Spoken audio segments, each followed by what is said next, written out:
Salam damai Natal bagi kita semua. Puji Tuhan, Bapak Ibu Saudaraku, berbicara tentang Natal, kita tidak hanya sekedar berbicara tentang kelahiran Yesus di kandang domba, kelahiran Yesus sebagai manusia, namun kita diajak untuk lebih dalam lagi, untuk mengenal pribadi Allah di dalam Yesus Kristus. Firman Tuhan berkata di dalam Yohanes pasal yang ke-17 ayat yang ketiga, inilah hidup yang kekal itu, yaitu bahwa mereka mengenal Engkau. Kata mereka mengenal Engkau itu berbicara tentang pribadi Allah yang tunggal, yang satu itu, yang benar itu, ya, dikatakan satu-satunya Allah yang benar. Kemudian, dan mengenal Yesus Kristus yang telah Engkau utus. Jadi ketika kita berbicara tentang Natal, sekali lagi kita tidak hanya sekedar menikmati gemerlapnya Natal tanpa kita memahami betul makna Natal itu sendiri. Makna Natal adalah di mana Tuhan, Allah Elohim yang penuh dengan segala kemahakuasaannya, Dia hadir ke dunia dengan wujud manusia Yesus Kristus, yang walaupun sampai hari ini masih banyak mereka yang belum percaya atau bahkan ragu-ragu, bahkan yang tidak peduli sampai hari ini, Bapak Ibu Saudara. Namun bagi kita yang percaya, Natal adalah membawa sukacita yang besar, di mana Allah merepresentasikan dirinya, menyatakan dirinya dalam wujud pribadi manusia Yesus Kristus, untuk kita bisa memahaminya dengan manusia, maksudnya dengan akal manusia tentunya. Iya, Bapak Ibu Saudara. Walaupun sekali lagi masih banyak orang-orang yang menilai kenapa orang Kristen menyembah manusia. Oleh sebab itu, Natal kali ini kita akan lebih dalam lagi memahami siapakah sosok Yesus itu. Siapakah pengguncang dunia yang membuat sejarah dunia, sehingga dunia menyadari bahwa dunia tanpa Yesus, dunia itu akan binasa. Bapak Ibu Saudaraku, firman Tuhan jelas mengatakan karena begitu besar kasih Allah akan dunia ini, ya, sehingga Ia telah mengaruniakan anaknya yang tunggal. Siapa yang mengaruniakan anak yang tunggal? Pribadi Allah yang satu. Dikatakan anaknya yang tunggal bukan berarti ada pernikahan, tetapi di sini dinyatakan bahwa pribadi Allah yang satu itu Dia hadir ke dalam dunia supaya setiap orang yang percaya kepadanya tidak binasa, melainkan beroleh hidup yang kekal. Dan perlu saya lanjutkan lagi ayat yang ke-17. Sebab Allah mengutus anaknya ke dalam dunia bukan untuk menghakimi dunia, melainkan untuk menyelamatkannya oleh Dia, oleh Yesus. Jadi kenapa pribadi Allah yang maha kuasa, maha mulia dan maha segalanya itu, Dia hadir dalam wujud manusia? Karena perlu kita belajar sejarah baik-baik. Ketika umat Israel, ketika mereka tidak sanggup berbicara dengan Allah secara langsung, maka mereka berseru, engkau saja Musa yang berbicara kepada Allah. Sebab jika Dia Allah berbicara langsung dengan kami, maka kami akan mati dan binasa. Dalam hal ini Bapak Ibu Saudara, kita diajar, jika pribadi Allah yang maha mulia, maha kuasa itu hadir kepada manusia secara langsung, kita akan mati, kita akan binasa, Bapak Ibu Saudara. Justru karena Dia hadir sebagai manusia, Dia menanggalkan segala atribut kemahakuasaan, kemahamuliaannya itu, dan rela menjadi rupa seorang hamba, bahkan lahir di kandang domba. Ini adalah hal yang kadang di luar akal manusia. Kenapa Allah yang ajaib, Allah yang mulia, Allah yang penuh dengan segala kemuliaan, Dia rela menjadi manusia dan lahir bahkan di kandang domba? Kenapa enggak di tempat yang mulia? Justru itulah Bapak Ibu Saudara, Tuhan ingin mengajar kita sebagai manusia-manusia di akhir zaman ini, supaya mereka menyadari sebagai manusia, mereka harus sadar betul bahwa pribadi Allah itulah pribadi yang mau menunjukkan dan membuktikan diri. Ya, ibarat orang bilang itu turun ke lapangan, turun ke bawah. Dialah pribadi Allah yang di atas turun ke bawah untuk menjangkau manusia. Kenapa Dia turun ke bawah? Karena ingin menunjukkan bukti kasih kepada manusia. Kenapa Dia ingin menunjukkan bukti kasih kepada manusia? Karena memang manusia pada dasarnya tanpa kasih, dunia ini tidak ada gunanya. Tanpa kasih dunia ini tidak ada gunanya. Manusia tidak akan berguna kalau tidak ada kasih. Firman Tuhan berkata nubuat akan berhenti, pengetahuan akan lenyap. Namun satu hal ini yang tidak akan lenyap, yaitu kasih. Kasih Tuhan. Dunia ini tanpa kasih sia-sia. Walaupun hari-hari ini masih terjadi peperangan, ada rasa benci, dendam, dan lain sebagainya, dengki yang menguasai dunia ini, bahkan umat manusia. Namun Tuhan mau menunjukkan kasih-Nya. Melalui Natal kali ini kita akan diperlihatkan, dipertontonkan bukti kasih Tuhan itu di dalam diri Yesus Kristus. Ini adalah pemahaman yang harus lebih lagi kita miliki sebagai umat Tuhan, pengikut Kristus. Bagi Bapak Ibu Saudara yang belum percaya kepada Yesus, ini adalah berita yang baik. Natal tidak hanya sekedar mengenal sejarah Yesus sebagai manusia, namun Natal membawa kita untuk lebih dalam lagi memahami pribadi Yesus Kristus sebagai pribadi Allah yang memberikan jaminan, yaitu hidup yang kekal bagi mereka yang percaya. Bagi mereka yang tidak percaya, tentunya pasti mereka akan binasa. Karena Yesus adalah jalan dan kebenaran dan hidup. Sekali lagi Bapak Saudara, kenapa kita bersuka cita? Gemerlapnya Natal yang begitu luar biasa. Kenapa kita berbahagia, bersorak-sorai, bersuka cita? Karena kita melihat pribadi Allah itu turun ke dunia. Karena pribadi Allah itu menunjukkan kasih kepada kita, sehingga kita merasakan sukacita yang besar itu. Kita merasakan damai yang besar itu karena kita diperdamaikan dengan Allah yang Maha Kuasa tadi. Kalau Tuhan turun secara pribadi langsung dalam hidup kita, kita akan binasa. Karena kita adalah umat yang berdosa. Manusia-manusia membutuhkan kasih Tuhan. Bapak Ibu Saudaraku, hari ini kita akan semakin belajar memahami pribadi Tuhan. Sebab firman Tuhan tadi jelas. Yohanes pasal 17 ayat 3. Inilah hidup yang kekal itu, yaitu bahwa mereka mengenal Engkau. Engkau ini berbicara tentang Allah yang benar, Allah yang besar, Allah yang maha kuasa dan luar biasa. Ya, yaitu satu-satunya Allah yang benar dan mengenal Yesus Kristus yang telah Engkau utus. Kata Engkau utus ini berbicara tentang pribadi Allah sendiri. Bukan berarti Yesus mengutus Yesus atau Allah mengutus Yesus. Tetapi ini berbicara tentang pribadi Allah yang turun sendiri ke dunia. Kadang kita terjebak dengan kalimat utusan. Ya, Tuhan mau datang dengan utusan malaikat atau utusan dengan caranya Dia yang luar biasa. Itu terserah Tuhan. Tapi yang luar biasa ketika Dia hadir ke muka bumi ini dengan segala kerendahan hati, dengan segala kerendahan jiwanya, sehingga Dia menjadi hamba manusia. Baru Allah yang luar biasa. Amin Bapak Saudara. Belajar untuk rendah hati dan lemah lembut. Yesus berkata, marilah semua yang letih lesu dan berbeban berat, datanglah kepadaku dan belajarlah kepadaku, karena aku lemah lembut dan rendah hati.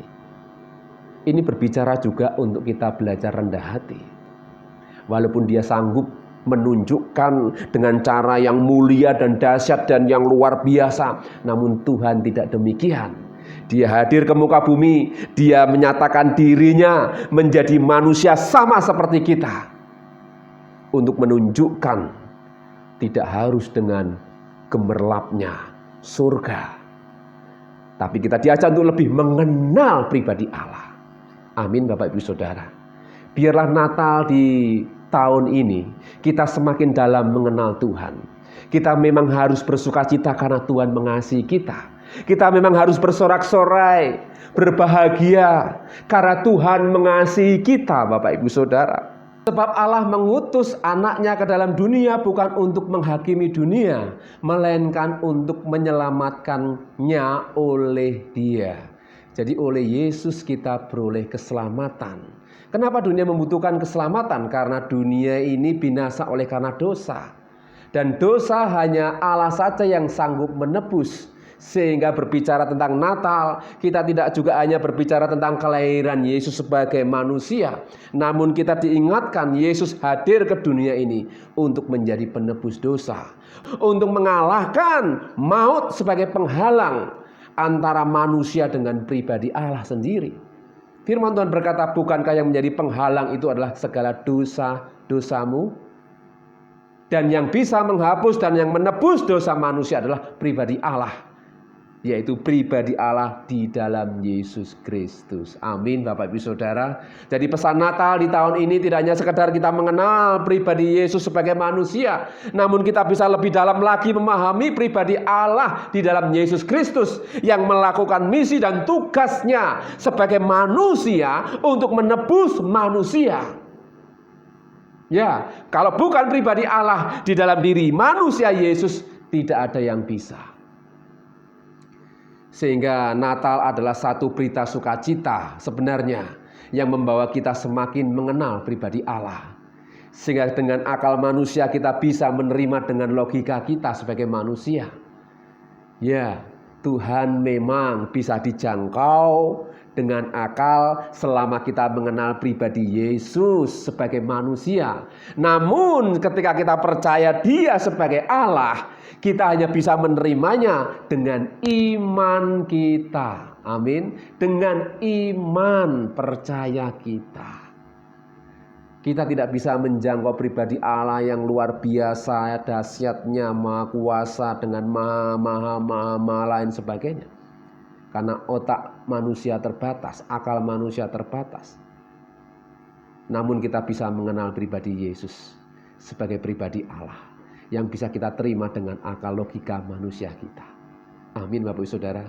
Saya akan mengajak Bapak Ibu Saudara, kita akan belajar bagaimana sukacita, damai sejahtera yang meluap-luap yang dialami oleh beberapa tokoh dalam kisah Natal ini Bapak Ibu Saudara. Yang pertama kita akan melihat tokoh yang tunggal ini, yaitu Maria. Ya, Maria yang dipilih Tuhan untuk menjadi ibu sebagai ukuran ya seorang ibu di dunia ini. Sehingga Yesus lahir dalam rahimnya, dalam kandungannya. Ya, Lukas 1 ayat 28 saya akan bacakan sampai dengan ayat yang ke-33. Firman Tuhan berkata, ketika malaikat itu masuk ke rumah Maria, ia berkata, "Salam hai engkau yang dikaruniai, Tuhan menyertai engkau." Maria terkejut mendengar perkataan itu, lalu bertanya di dalam hatinya, "Apakah arti salammu itu?" Kata malaikat itu kepadanya, "Jangan takut hai Maria, sebab engkau beroleh kasih karunia di hadapan Allah. Sesungguhnya engkau akan mengandung dan akan melahirkan seorang anak laki-laki, dan hendaklah engkau menamai dia Yesus." Ada satu kalimat, hendaklah engkau menamai dia Yesus. Ini adalah pesan malaikat kepada Maria. Ini adalah satu pesan yang khusus. Kenapa tidak ada nama yang lain? Kenapa harus nama Yesus? Karena memang nama Yesus adalah nama di atas segala nama, di mana seluruh makhluk akan takluk, tunduk, dan pasti menyembah Dia. Luar biasa, saya akan lanjutkan. Ia akan menjadi besar dan akan disebut anak Allah yang Maha Tinggi. Dan Tuhan Allah akan mengaruniakan kepadanya tahta Daud, bapa leluhurnya. Dan ia akan menjadi raja atas kaum keturunan Yakub sampai selama-lamanya. Dan kerajaannya tidak akan berkesudahan. Kerajaannya tidak akan berkesudahan, tidak akan pernah berakhir. Itu berarti kekal. Berbicara tentang kekekalan tidak mungkin kalau bukan Tuhan. Yesus adalah pribadi Tuhan, di mana Dia menyatakan dirinya dengan konsep Tuhan sendiri, cara Tuhan sendiri. Dia menyatakan dirinya di hadapan manusia, ya, di depan Maria. Kalau pribadi yang luar biasa dipakai Tuhan karena Dia seorang perawan yang suci, yang layak di mata Tuhan. Ini berbicara kepada kita semua. Tuhan rindu kita semua dipakai oleh Tuhan seperti Maria. Dan kita tahu Maria adalah orang yang bisa dipercaya. Maria adalah orang yang betul-betul memiliki karakter yang berkenan di mata Tuhan. Sehingga Tuhan tidak pernah salah memilih orang-orang yang memang Tuhan akan pakai. Bapak Ibu Saudaraku, berbicara tentang Maria, dia orang yang selalu menyimpan segala sesuatu dalam hati. Dia tahu mana yang harus diungkapkan, mana yang harus disampaikan, mana yang harus diucapkan. mana yang harus disimpan dalam hati. Dan kita tahu dalam perjalanan di dalam Alkitab, dalam kisah Maria, dia selalu menyimpan dalam hati. Apa yang disimpan Bapak Ibu Saudara? Yaitu tentang kebenaran yang dia terima dari Allah sendiri. Yaitu dia akan melahirkan seorang juru selamat. Ya, jika Maria tinggal di zaman sekarang ini, tentunya pasti akan viral Bapak Ibu Saudara. Dia akan menyatakan dirinya, ini aku akan melahirkan seorang juru selamat. Ini yang ada dalam kandunganku ini bukan sekedar kandungan, tetapi ini adalah kandungan dari Allah sendiri. Itu kalau zaman akhir. Itu kalau Maria di zaman now Bapak Ibu Saudara. Ya, Maria adalah orang yang bisa dipercaya. Mari kita belajar juga sebagai orang-orang percaya yang bisa dipercaya. Amin Bapak Ibu Saudara. Kenapa Maria saya katakan orang yang paling berbahagia? Karena dia memang orang yang bisa dipercaya. Dari kisah Natal ini kita akan melihat tokoh-tokoh yang hebat-hebat yang Tuhan pakai sebagai sarana Tuhan, Allah Tuhan untuk menyatakan dirinya kepada manusia. Dan tidak bisa dipungkiri lagi, sampai hari ini kita melihat dan membayangkan karakter Maria yang luar biasa. Walaupun Yesus dia harus mati di kayu salib, namun dia hanya percaya. Jika kita bayangkan zaman sekarang anaknya dihina, dicerca, disalib, dianiaya, maka dia akan bertindak bodoh. Namun Maria tidak demikian. Karena dia memiliki keyakinan, dia percaya apa yang Tuhan sudah mandatkan dalam hidupnya secara pribadi. Dia kuat sebagai seorang ibu. Sehingga ketika anaknya harus mati di kayu salib, dia tetap memiliki hati yang kuat. Kita perlu belajar seperti Maria juga, memiliki hati yang kuat. Di tengah-tengah zaman, cobaan, tantangan, ujian, iman hari-hari ini kita harus memiliki iman yang kuat. Jika Yesus memang pribadi Tuhan yang hidup di dalam diri kita, kita harus tetap kuat, percaya kepadanya. Dia yang memberikan pengharapan, dia yang memberikan hidup yang kekal. Kita harus semakin yakin. Kita menjaga hidup kita juga tetap berkenan di mata Tuhan, seperti Maria. Kenapa dia dipakai oleh Tuhan? Karena dia menjaga hidupnya. Walaupun dalam keadaan perawan, dia tetap menjaga kekudusannya. Mari kita belajar untuk tetap hidup dalam kekudusan. Tuhan sudah menyucikan hidup kita dengan menebus dosa kita. Mari kita pun juga belajar menjaga hidup kita. Berikan hidup kita sebagai persembahan yang terbaik. Tuhan sudah mengampuni segala kesalahan dosa kita. Kita juga harus memiliki hati untuk membalas segala kemurahan Tuhan dengan hidup yang berkenan. Menjaga hidup kita kudus di mata Tuhan. Amin. Kemudian kita akan melihat tokoh yang kedua, yaitu Elisabet, saudara daripada Maria. Lukas 1 ayat 41 sampai dengan 45. Saya akan bacakan. Dan ketika Elisabet mendengar salam Maria, melonjaklah anak yang di dalam rahimnya, dan Elisabet pun penuh dengan Roh Kudus. Ketika Maria mengatakan salam, maka kandungan yang ada di dalam rahim Elisabet itu melonjak, Bapak Ibu Saudara. Bahkan Elisabet dikatakan penuh dengan Roh Kudus. Lalu berseru dengan suara nyaring, diberkatilah engkau di antara semua perempuan, dan diberkatilah buah rahimmu. Ini pernyataan Elisabet kepada Maria. Ayat 43 sebagai ayat kunci, Bapak Ibu Saudara. Siapakah aku ini sampai ibu Tuhanku datang mengunjungi aku? Ini kalimat-kalimat yang tidak biasa, Bapak Ibu Saudara, yang diucapkan oleh Elisabet. Dia berkata, siapakah aku ini sampai ibu Tuhanku datang mengunjungi aku. Ibu Tuhanku mengunjungi aku. Mari kita renungkan baik-baik kalimat ini, Bapak Saudara. Siapakah Maria dan siapakah yang ada di dalam rahim Maria? Elisabet memberikan peneguhan. Siapakah aku ini sampai ibu Tuhanku datang mengunjungi aku? Jelas, Elisabet sadar betul ketika dia dipenuhi Roh Kudus. Dia berkata, yang ada dalam rahimmu Maria itu adalah Tuhan. Tuhanku. Bapak Ibu Saudaraku, peneguhan-peneguhan hal ini kadang kita kurang menyadari, kita kadang kurang mengerti. Ketika orang dipenuhi Roh Kudus, ada Roh Kudus, maka orang itu bisa menyebut Yesus adalah Tuhan dan dia akan menerima Yesus sebagai Tuhan. Tapi ketika orang belum ada Roh Kudus atau tidak ada Roh Kudus dalam diri manusia atau orang itu, sukar orang itu percaya kepada Yesus. Bahkan apalagi menerima Yesus.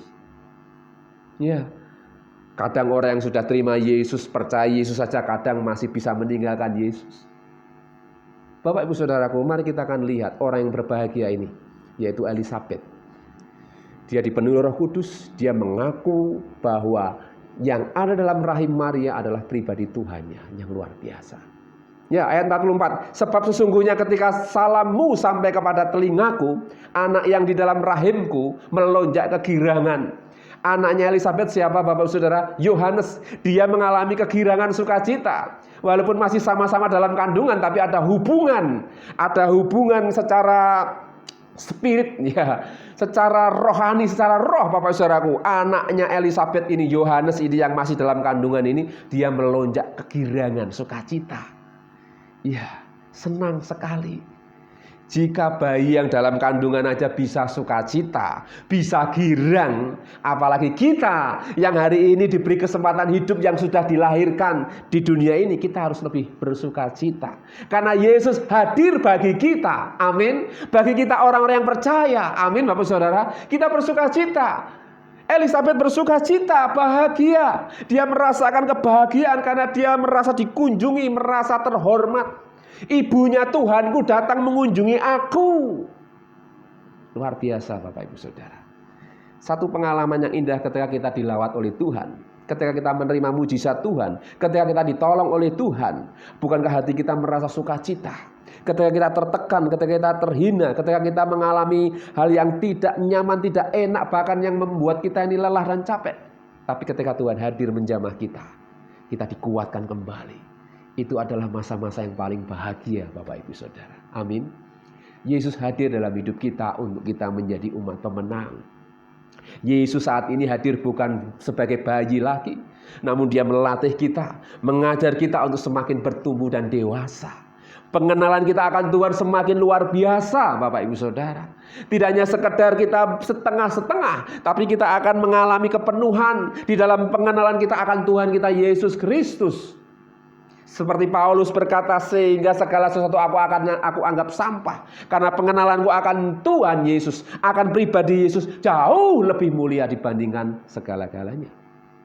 Amin Bapak Ibu Saudara. Mari kita akan semakin bersukacita di Natal kali ini. Karena Tuhan menunjukkan pribadinya kepada kita. Menyatakan pribadinya kepada kita. Sehingga kita pun sebagai manusia bisa memahami dan bisa menangkap. Untuk kita belajar rendah hati. Kuncinya rendah hati. Karena Tuhan mengajar kita untuk selalu rendah hati. Seperti Elisabet, dia bersukacita karena dia merasa satu penghormatan ketika dia dikunjungi oleh pribadi Tuhan. Mari kita belajar mengucap syukur atas segala kunjungan Tuhan selama hidup kita ini. Amin. Natal membawa Yesus masuk lebih dalam dan mengenal pribadinya lebih dalam lagi. Dan kita akan merasakan sukacita yang lebih lagi. Amin Bapak Ibu Saudara. Kemudian yang ketiga, tokoh yang satu ini yang luar biasa juga Bapak Ibu Saudara. Yaitu orang Majus. Mereka mengalami sukacita ketika mereka berjumpa dengan apa yang menjadi harapan, cita-cita dan tujuan visi mereka. Mereka ingin melihat terang bintang, di bawahnya ada yang lahir yaitu Yesus Kristus di kandang domba. Ketika orang Majus ini sudah ketemu apa yang dia sudah angan-angankan, cita-citakan, prediksikan, mereka merasa bahagia dan puas berjumpa dengan Yesus. Matius pasal 2, kita akan melihat ayat yang pertama sampai yang ketiga. Sesudah Yesus dilahirkan di Bethlehem di tanah Yudea pada zaman Raja Herodes, datanglah orang-orang Majus dari timur ke Yerusalem dan bertanya-tanya, di manakah dia, raja orang Yahudi yang baru dilahirkan itu? Kami telah melihat bintangnya di timur dan kami datang untuk menyembah dia. Kalimat dan kami datang untuk menyembah dia. Perhatikan baik-baik Bapak Saudaraku. Mereka akan bersukacita kalau berjumpa dengan Tuhan karena mereka bisa menyembah Dia. Amin. Kita bersyukur hari ini jika kita masih bisa menyembah Tuhan. Sama seperti orang-orang Majus ini. Mereka sangat berbahagia ketika mereka berjumpa dengan Tuhan. Ya, walaupun ada orang-orang yang tidak suka. Ayat 3. Ketika Raja Herodes mendengar hal itu, terkejutlah ia beserta seluruh Yerusalem. Jadi ketika Yesus hadir ke dunia, tidak semua orang juga merasa damai, tenang. Karena pada waktu itu jelas Herodes terkejut. Bahkan merasa, aku ini raja. Kenapa kok ada raja lagi yang akan turun lagi? Bapak Ibu Saudaraku, memang kehadiran Yesus ke dunia ini sebenarnya Tuhan ingin menyatakan diri dengan damai. Namun manusia kadang salah persepsi. Manusia salah mengerti. Sehingga wajar sampai hari ini masih belum semua orang yang mau mengaku dan percaya kepada Yesus.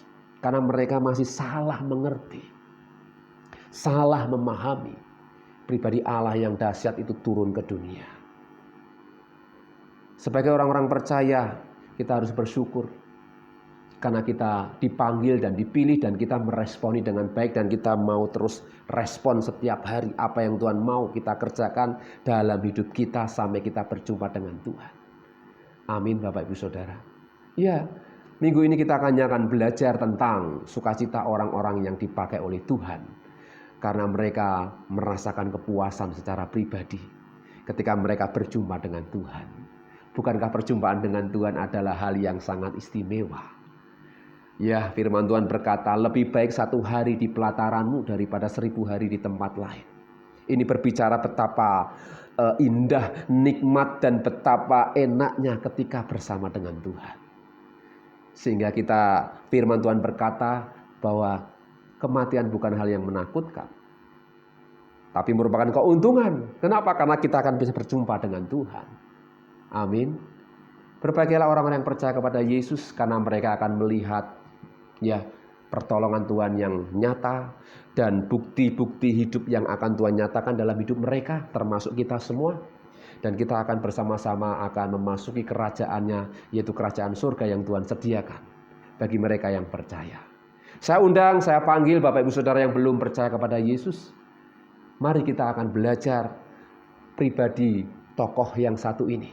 Ketika kita belajar pribadi Yesus, kita akan belajar siapakah pribadi Allah itu. Yaitu Allah yang benar, Elohim, Allah YHWH, yang benar dan yang satu ini. Mari kita akan sungguh-sungguh memahami pribadi Yesus. Dan Tuhan akan memberikan kita pengertian, Roh Kudus akan menjamah kita, sehingga kita akan semakin dalam mengenal pribadi Tuhan Yesus. Amin Bapak Saudaraku, biarlah Natal kali ini kita akan semakin bergairah untuk semakin dalam mengenal pribadi Allah di dalam Yesus Kristus, dan kita akan beroleh kemenangan. Amin. Mari kita akan berdoa. Bapa di surga, terima kasih hari ini kami bersyukur. Di bulan Desember ini kami boleh merayakan Natal bersama orang-orang yang kami kasih, yang kami cintai. Kami tidak hanya sekedar menikmati segala gegap gembita, sukacita Natal, namun kami juga bersyukur kami boleh mengenal semakin dalam pribadi Yesus Kristus adalah pribadi Allah yang hidup, Allah yang luar biasa, Allah pencipta langit dan bumi yang menciptakan segala sesuatunya. Dan kami tahu pribadi Yesus adalah pribadi Allah sendiri yang dinyatakan kepada manusia supaya kami yang percaya tidak binasa melainkan beroleh hidup yang kekal.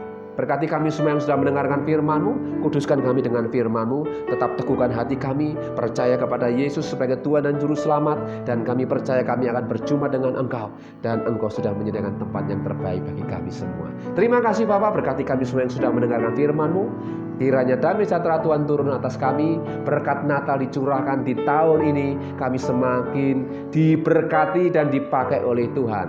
Keluarga kami, pekerjaan kami, apapun yang kami kerjakan Tuhan buat berhasil, nama Tuhan dimuliakan. Berkati bangsa dan negara kami, kota kami, bahkan berkati seluruh umat manusia di muka bumi ini dengan damai Natal yang dari Tuhan. Terima kasih Bapa, kami serahkan doa kami dalam nama Tuhan Yesus. Kita yang percaya katakan bersama, amin. Tuhan Yesus memberkati. Hidupku menggenapi firman-Mu, tanda mujizat sertai tiap langkah.